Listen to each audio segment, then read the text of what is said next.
नमस्कार दोस्तों, स्वागत है आपका एक बार फिर से हमारे चैनल पर। दोस्तों, आज की कहानी सुनाने से पहले मैं आप लोगों को बस एक ही बात कहना चाहता हूँ कि अगर आप भी डिलीवरी बॉय का काम करते हैं, जैसे दवाइयाँ, खाना या कोई पार्सल डिलीवर करने का, तो इस कहानी को ज़रूर सुनना।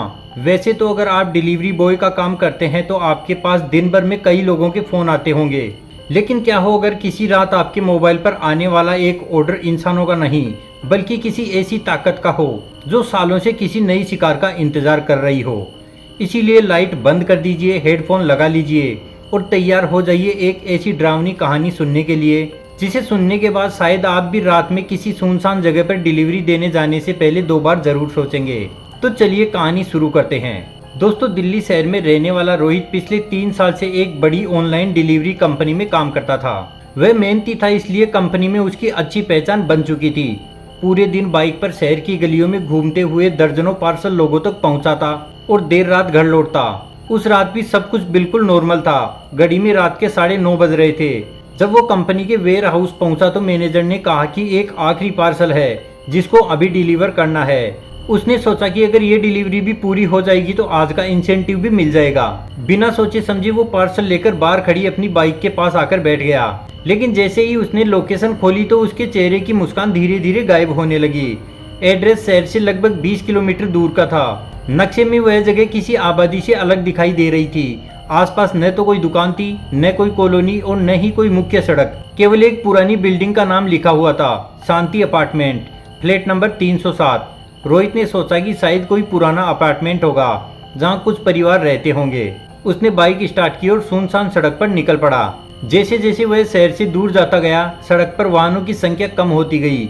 कुछ ही देर में दोनों तरफ घने पेड़ शुरू हो गए। हवा तेज हो चुकी थी और बादलों ने चांद को पूरी तरह से ढक लिया था। अब सड़क पर केवल उसकी बाइक की हेडलाइट ही रास्ता दिखा रही थी। करीब 40 मिनट बाद मोबाइल की आवाज आई, आप अपनी मंजिल के पास पहुंच चुके हैं। रोहित ने बाइक रोकी और सामने देखा। उसके सामने एक 4 मंजिला विशाल लेकिन बेहद पुरानी बिल्डिंग खड़ी थी।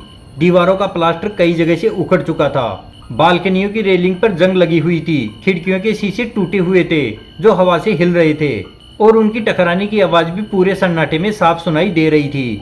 सबसे अजीब बात यह थी कि इतनी बड़ी बिल्डिंग में कहीं भी किसी इंसान के रहने के कोई निशान दिखाई नहीं दे रहे थे। न किसी फ्लैट में रोशनी थी, न किसी बालकनी में कपड़े टंगे थे और न ही किसी कमरे में इंसानों की कोई आवाज आ रही थी। रोहित कुछ पल वहीं खड़ा रहा। उसने सोचा कि शायद लोकेशन गलत होगी। उसने दोबारा मोबाइल देखा। जीपीएस बार बार उसी बिल्डिंग की ओर इशारा कर रहा था। तभी उसकी नजर तीसरी मंजिल की एक खिड़की पर गई। पूरी बिल्डिंग अंधेरे में डूबी थी, लेकिन केवल एक खिड़की के पीछे हल्की पीली रोशनी जलती हुई दिखाई दे रही थी। वही फ्लैट नंबर 307 की दिशा थी। रोहित ने गहरी सांस ली और पार्सल उठाकर बिल्डिंग के अंदर चला गया। जैसे ही उसने मुख्य दरवाजे को धक्का देकर खोला, दरवाजे की चरमराहट पूरे हॉल में गूंज उठी। अंदर धूल की हल्की गंध थी, जैसे महीनों से यहाँ सफाई नहीं हुई हो। सीढ़ियाँ चढ़ते हुए उसे हर मंजिल पर एक अजीब बात महसूस हुई। सभी फ्लैटों के दरवाजों पर मोटी धूल जमी हुई थी। कई जगह मकड़ी के जाले लटक रहे थे। कुछ दरवाजों पर पुराने अखबार लटके हुए थे, मानो सालों से किसी ने उन्हें खोला ही न हो। दूसरी मंजिल पर पहुंचकर उसने पीछे मुड़कर देखा तो नीचे पूरा हॉल अंधेरे में गायब हो चुका था। उसे एक पल के लिए ऐसा लगा जैसे नीचे से कोई उसकी तरफ देख रहा हो। उसने तुरंत सिर झटका और खुद से कहा, रोहित, डरने की कोई बात नहीं है, जल्द से जल्द पार्सल देके निकल जा। तीसरी मंजिल पर पहुंचते ही उसे फ्लैट नंबर 307 दिखाई दिया। बाकी सभी फ्लैट बंद और वीरान थे, लेकिन इस फ्लैट के दरवाजे के नीचे से हल्की पीली रोशनी बाहर आ रही थी। उसने धीरे से घंटी बजाई। अंदर कुछ सेकंड तक बिल्कुल सन्नाटा रहा। फिर किसी के धीमे धीमे कदमों की आवाज सुनाई दी। दरवाजा धीरे धीरे खुला और सामने लगभग 30-32 साल की एक महिला खड़ी थी। उसने सफेद रंग का सादा सूट पहन रखा था। चेहरे पर हल्की मुस्कान थी और उसकी आवाज बहुत शांत थी। उसने बिना कुछ पूछे कहा, तुम रोहित हो ना? मैं तुम्हारा ही इंतजार कर रही थी। रोहित थोड़ा चौंक गया, लेकिन उसने पार्सल आगे बढ़ाते हुए कहा, मैडम, आपका ऑर्डर। महिला ने मुस्कुराते हुए पार्सल लिया और बोली, इतनी दूर से आए हो, पहले अंदर आ जाओ, पानी पीकर जाना। रोहित ने विनम्रता से मना किया और कहा कि उसको काफी देर हो रही है, लेकिन महिला ने फिर भी मुस्कुराकर कहा कि बस 2 मिनट, इतनी भी क्या जल्दी है। न जाने क्यों उसकी बातों में एक अजीब सा अपनापन था। रोहित ने सोचा 2 मिनट रुकने में क्या हर्ज है। वह अंदर चला गया, लेकिन उसे बिल्कुल भी अंदाजा नहीं था कि उसने अपनी जिंदगी की सबसे बड़ी गलती कर दी है। रोहित जैसे ही फ्लैट के अंदर पहुंचा, उसे पहली नजर में ही एक अजीब सी बात महसूस हुई। बाहर से पूरी बिल्डिंग कई सालों से वीरान लग रही थी, लेकिन इस फ्लैट के अंदर सब कुछ बिल्कुल नया दिखाई दे रहा था। सफेद चमकदार टाइलें, महंगे सोफे, दीवारों पर सुंदर पेंटिंग और कमरे में फैली हल्की गुलाब की खुशबू। ऐसा नहीं लग रहा था कि ये वही टूटी फूटी बिल्डिंग है जिसे वो अभी बाहर से देख रहा था। कुछ पल के लिए उसके मन का डर कम हो गया। उसने सोचा कि शायद बाकी फ्लैट खाली होंगे और केवल यही महिला यहाँ रहती होगी। लेकिन फिर भी उसके मन में एक सवाल बार बार उठ रहा था कि अगर पूरी बिल्डिंग में सिर्फ यही फ्लैट आबाद है तो यह महिला इतनी सुनसान जगह पर अकेली क्यों रहती है। महिला मुस्कुराते हुए रसोई की तरफ चली गई और कुछ ही देर में एक ट्रे लेकर वापस आई। ट्रे में एक गिलास ठंडा पानी, 2 बड़े रसगुल्ले, गुलाब जामुन, जलेबी और चांदी की कटोरी में सफेद रंग की खीर रखी हुई थी। रोहित ने मुस्कुराकर कहा, मैडम इतना सब खाने की जरूरत नहीं है, मैं बस पानी पीकर निकल जाता हूँ। महिला उसकी बात सुनकर मुस्कुराकर बोली, मेरे घर जो भी पहली बार आता है उसे बिना मीठा खिलाए कभी नहीं जाने देती। ये मेरी बहुत पुरानी आदत है। उसकी आवाज में अपनापन था, लेकिन पता नहीं क्यों रोहित को उसके शब्दों में एक अजीब सा ठंडापन महसूस हुआ। रोहित ने पानी पिया और एक छोटा सा रसगुल्ला खा लिया। जैसे ही मीठा उसके मुंह में गया, उसे उसका स्वाद थोड़ा अलग लगा। वह स्वादिष्ट था, लेकिन उसमें कोई अजीब सी खुशबू भी थी जिसे उसने पहले कभी महसूस नहीं किया था। उसने 2-3 बार सोचा कि शायद किसी महंगे इत्र की खुशबू होगी। तभी उसकी नज़र दीवार पर लगी एक बड़ी तस्वीर पर पड़ी। तस्वीर में ये महिला भी थी, लेकिन उसके साथ खड़े लोग बहुत पुराने जमाने के कपड़ों में थे। तस्वीर ब्लैक एंड व्हाइट थी और नीले धुंधले अक्षरों में साल भी लिखा था, 1984। रोहित के मन में सवाल उठा कि अगर ये फोटो सच में इतना पुराना है तो ये महिला आज भी बिल्कुल वैसी की वैसी कैसे दिख रही है। उसने धीरे से पूछा, मैडम ये आपकी फैमिली है? महिला कुछ सेकंड तक तस्वीर को देखती रही, फिर बिना मुस्कुराए बोली, हाँ कभी हुआ करती थी। ये कहते समय उसकी आंखों में ऐसी उदासी थी कि रोहित ने आगे कुछ पूछना ठीक नहीं समझा। लेकिन तभी उसे महसूस हुआ कि कमरे का तापमान अचानक बहुत ठंडा हो गया है। एसी भी कहीं दिखाई नहीं दे रहा था। फिर भी उसकी सांसों से हल्की भाप निकलने लगी। उसने अपने हाथ रगड़े और घड़ी की तरफ देखा। उसे लगा कि वो केवल 5 मिनट से यहाँ पर बैठा होगा, लेकिन घड़ी में रात के 12 बज चुके थे। वो घबरा गया। उसे याद था कि वह 10:30 बजे बिल्डिंग में आया था। रोहित तुरंत खड़ा हो गया और बोला, मैडम अब मुझे चलना चाहिए, घर वाले इंतजार कर रहे होंगे। महिला ने बिना उसकी तरफ देखे कहा, इतनी भी क्या जल्दी है, अभी तो रात शुरू हुई है। उसके ये कहते ही पूरे फ्लैट में सारी लाइटें एक साथ झपकने लगी। कुछ सेकंड के बाद पूरा कमरा अंधेरे में डूब गया। जब लाइट वापस आई तो रोहित का दिल और जोर से धड़कने लगा। अभी कुछ पल पहले जो ट्रे मेज पर रखी थी वो अब अचानक गायब हो गई थी, और जिस जगह महिला खड़ी थी वहां पर भी अब कोई नहीं था। रोहित ने घबराकर पूरे कमरे में नजर दौड़ाई। तभी उसे पीछे वाले कमरे से किसी के धीरे धीरे गुनगुनाने की आवाज सुनाई दी। आवाज किसी पुरानी लोरी के गीत जैसी थी। वो समझ नहीं पा रहा था कि आखिर ये सब हो क्या रहा है। उसने जल्दी अपना मोबाइल निकाला ताकि टॉर्च जलाकर बाहर निकल सके, लेकिन मोबाइल की स्क्रीन पर सिर्फ एक ही चीज दिखाई दे रही थी, नो नेटवर्क। उसने 2-3 बार फोन रिस्टार्ट करने की कोशिश की, लेकिन कोई फायदा नहीं हुआ। पहली बार उसे ये एहसास हुआ कि शायद वो किसी बड़ी मुसीबत में फंस चुका है। वो तेजी से मुख्य दरवाजे की तरफ बढ़ा और हैंडल घुमाया, लेकिन दरवाजा नहीं खुला। उसने जोर लगाया, फिर और जोर लगाया, लेकिन दरवाजा जैसे पत्थर बन चुका था। तभी उसके पीछे से वह मीठी और शांत आवाज फिर सुनाई दी, इतनी जल्दी जा रहे हो रोहित? अभी तो तुमने मेरा सारा मेहमान नवाजी का स्वाद ही कहाँ चखा है। रोहित ने धीरे धीरे पीछे मुड़कर देखा। महिला फिर से वहीं खड़ी थी, लेकिन इस बार उसके चेहरे की मुस्कान पहले जैसी नहीं थी। उसकी आंखें बिल्कुल काली दिखाई दे रही थी, और उसके होठों पर वही मीठी मुस्कान अब किसी इंसान की नहीं, बल्कि किसी ऐसी रहस्यमयी चीज की लग रही थी जो बहुत लंबे समय से किसी का इंतजार कर रही हो। रोहित का गला सूख गया। वो कुछ बोल नहीं पा रहा था। तभी महिला ने मेज पर रखी खीर की कटोरी उसकी तरफ बढ़ाते हुए कहा, बस ये आखिरी निवाला खा लो, उसके बाद तुम्हें कभी कुछ खाने की जरूरत नहीं पड़ेगी। रोहित के हाथ कांपने लगे और उसे पहली बार महसूस हुआ शायद इस बिल्डिंग में आने वाला वह पहला इंसान नहीं था, और शायद आखिरी भी नहीं होगा।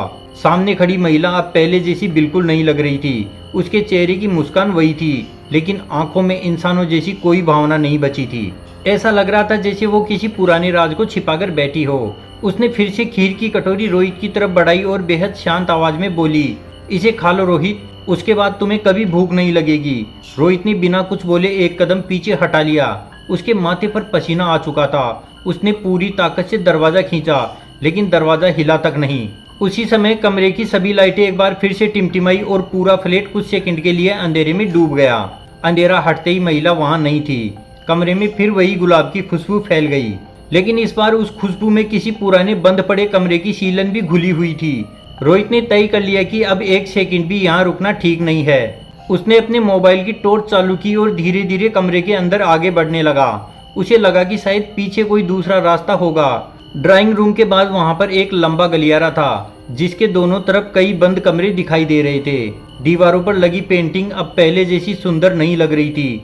टॉर्च की रोशनी पड़ते ही उसमें बने लोगों के चेहरे अजीब से दिखाई देने लगे। एक तस्वीर में बने बच्चे की आंखें ऐसी लग रही थी जैसे वो धीरे धीरे रोहित को देख रहा हो। उसने नजर हटाई, लेकिन कुछ कदम आगे बढ़ने के बाद फिर पीछे मुड़कर देखा।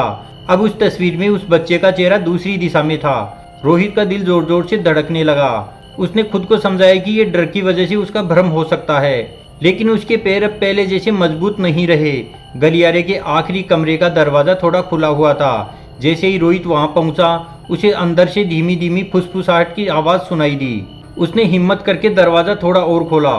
कमरे के अंदर बहुत पुरानी लकड़ी की अलमारी थी और बीच में एक छोटी सी मेज रखी थी। मेज पर धूल से ढकी कई डायरी और कुछ पुराने फोटो एल्बम पड़े थे। रोहित ने एक डायरी उठाई और उसके पन्ने पलटने लगा। पहले ही पन्ने पर लिखा था, अगर तुम यह पढ़ रहे हो तो समझ लो कि तुम भी उसी के जाल में फंस चुके हो जिसमें हम फंसे थे।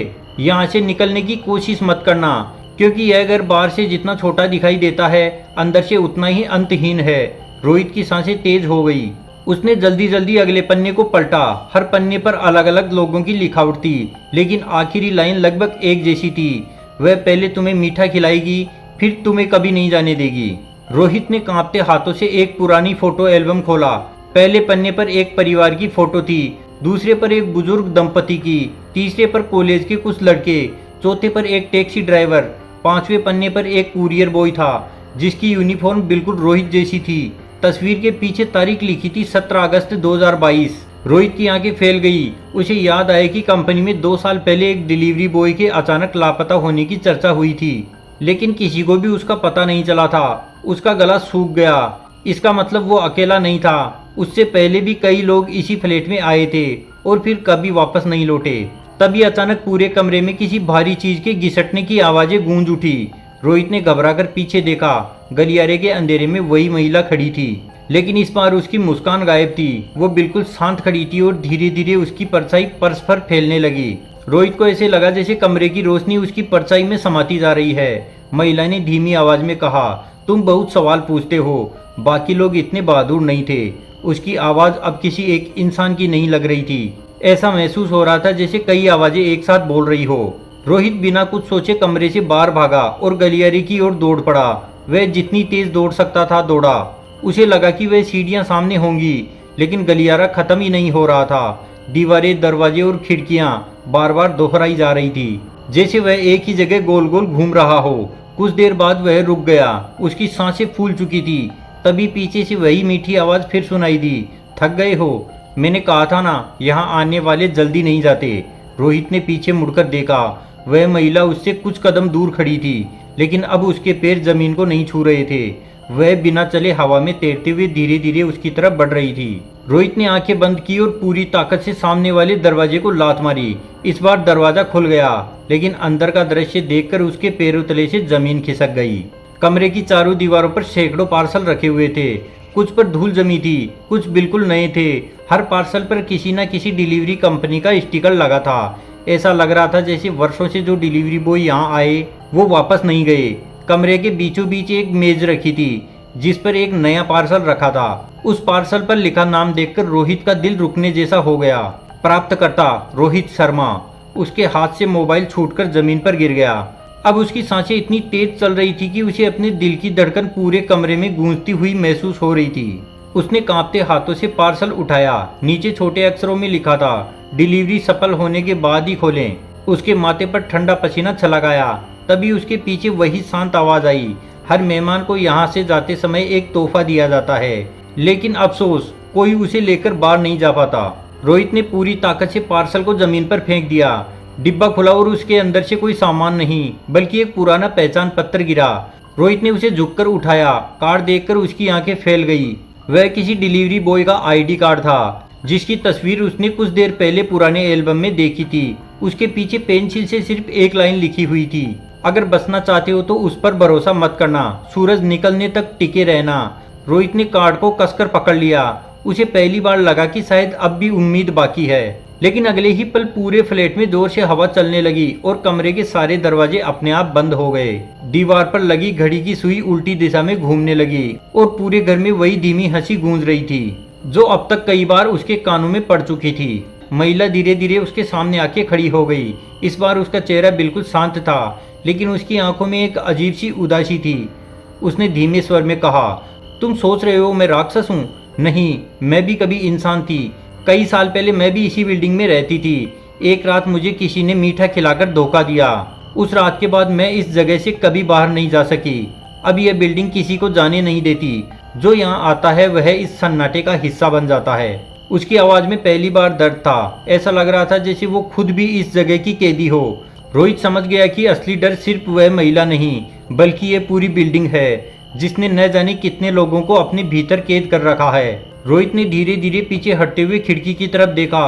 बाहर आसमान का रंग बदलने लगा था। दूर कहीं सूरज की हल्की रोशनी दिखाई दे रही थी। उसे अचानक आईडी कार्ड पर लिखी बात याद आई, सूरज निकलने तक टिके रहना। उसने हिम्मत जुटाई और महिला को बातों में उलझाने लगा। अब हर मिनट उसे घंटों जैसा लग रहा था। बिल्डिंग के अंदर कभी बच्चों की हंसी सुनाई देती, कभी किसी के चलने की आवाज, तो कभी ऐसा लगता जैसे दर्जनों लोग उसके आसपास खड़े हो। लेकिन उसने भागने की कोशिश नहीं की। वो सिर्फ समय का इंतजार करता रहा। महिला की आंखें अब बार बार खिड़की की तरफ देख रही थी। पहली बार उसके चेहरे पर बेचैनी दिखाई दे रही थी। जैसे ही सूरज की पहली किरण खिड़की से कमरे के अंदर आई, पूरे फ्लैट में जोर का कंपन होने लगा। दीवारों पर लगी तस्वीरें एक एक करके नीचे गिरने लगी। हवा अचानक तेज हो गई। महिला ने अपना चेहरा दोनों हाथों से ढक लिया और पीछे हटने लगी। उसकी आवाज बदल गई थी। वो गुस्से और दर्द के बीच चीख पड़ी, नहीं, अभी नहीं, अभी मत जाओ। उसी क्षण मुख्य दरवाजा अपने आप खुल गया। रोहित ने एक पल भी बर्बाद नहीं किया। वो पूरी ताकत से बाहर की तरफ भागा, सीढ़ियां उतरता गया और बिना पीछे देखे बिल्डिंग से बाहर निकल गया। जैसे ही उसने बाहर की जमीन पर कदम रखा, उसके पीछे से एक तेज धमाके की आवाज आई। रोहित ने पीछे मुड़कर देखा और उसका दिल एक पल के लिए रुक गया। जहां कुछ सेकंड पहले 4 मंजिल की पुरानी बिल्डिंग खड़ी थी, वहां पर अब सिर्फ टूटी हुई दीवारों के अवशेष थे। ऐसा लग रहा था जैसे वो इमारत कई साल पहले ही गिर चुकी हो। आसपास के खेतों में काम कर रहे 2 बुजुर्ग उसकी तरफ दौड़कर आए। उन्होंने घबराते हुए स्वर में पूछा, बेटा तुम उस खंडर के अंदर क्यों गए थे? यहाँ तो कोई नहीं रहता। इस बिल्डिंग में रहने वाले लोग तो 30 साल पहले ही एक रहस्यमयी हादसे में मारे गए थे। ये सुनकर रोहित को एक धक्का सा लगा। रोहित बिना कुछ बोले अपनी बाइक तक पहुंचा। अब उसमें पूरा नेटवर्क आ चुका था, लेकिन स्क्रीन पर एक नोटिफिकेशन चमक रहा था, आपकी आखिरी डिलीवरी सफलतापूर्वक पूरी हो गई है। ये पढ़ते ही उसके हाथ फिर कांपने लगे। उसने तुरंत ऐप खोला ताकि ग्राहक की जानकारी देख सके, लेकिन ऑर्डर हिस्ट्री में उस रात की कोई डिलीवरी मौजूद ही नहीं थी, जैसे वह ऑर्डर कभी आया ही न हो। उसने घबराकर मोबाइल बंद किया, बाइक स्टार्ट की और बिना पीछे देखे वहां से निकल गया। उस घटना के बाद रोहित ने रात की ड्यूटी हमेशा के लिए छोड़ दी। उसने कभी किसी को ये बात नहीं बताई, क्योंकि उसे डर था कि लोग उसका मजाक उड़ाएंगे। लेकिन कई महीनों बाद एक दिन उसके पुराने बैग की जिप में उसे वही आईडी कार्ड मिला, जिस पर लिखा था सूरज निकलने तक टिके रहना। वह समझ गया कि जो कुछ उसने उस रात देखा था वह कोई सपना नहीं था। तो दोस्तों आज के लिए बस इतना ही। अगर आपको ये डरावनी कहानी पसंद आई हो तो वीडियो को लाइक और शेयर करें। चैनल को सब्सक्राइब करके बेल आइकन दबाएं, क्योंकि हम रोज इस चैनल पर ऐसी ही डरावनी और रहस्यमयी कहानियां लेकर आते हैं।